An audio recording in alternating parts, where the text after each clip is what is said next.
Everyone has the same 24 hours. We all have the same amount of time each and every single day. What we do with that time is entirely up to us. How to make the most of your 24 hours. So many of us feel a scarcity of time. We feel rushed, like there's not enough time to do everything, always behind, never feeling like we're doing enough. This problem is called time scarcity, and it's one of the most common stresses in our society. So how do we deal with this? Unfortunately, there's no easy answer, but there are a few things I've found to be really powerful. Let's talk about the problem before we talk about the solution. The problem of time scarcity.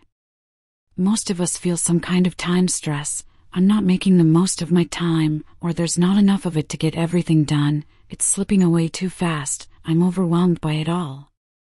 The feeling is that there's not enough time. With a feeling of scarcity about time, we stress that we won't get everything done. We feel behind. Here's the first thing to realize: there's always a fresh supply of time.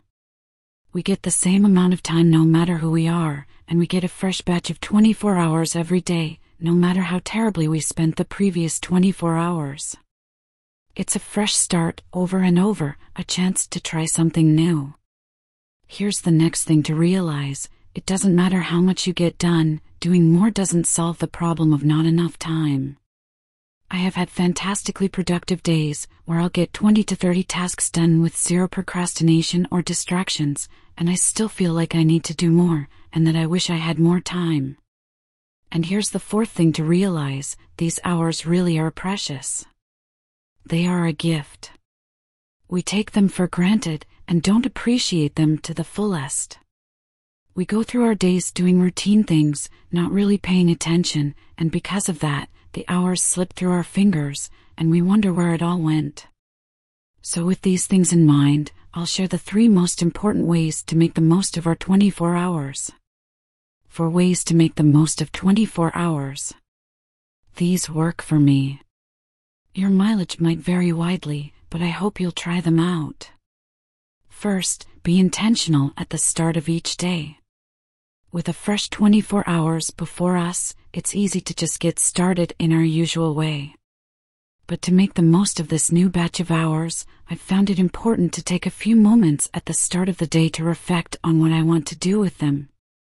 I might not end up doing things exactly as I plan, but I'm much more likely to spend the hours wisely if I set intentions at the start. I make a list of what I would like for the day.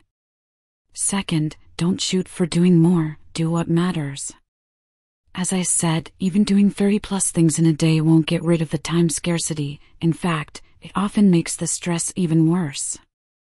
Having a list of 30 things to do each day also gives you a feeling of stress and scarcity. So what if you had a list of 3 important things? You've probably heard this advice before, but do you follow it? If you could only put 3 things on the list, you'd choose carefully. By the way, after you do those 3 things, you can still do others, but I wouldn't expect yourself to do all the other things. As you do each of the 3 things on your list, do each thing as if it were the only thing that mattered. Third, create moments of transcendence. Rushing through tasks and chores like we need to get to the next thing only creates an experience of life that blends together in a dull soup. But what if we could elevate the moments of our lives to something special, sacred, alive? What if cooking soup for dinner became a transcendent experience?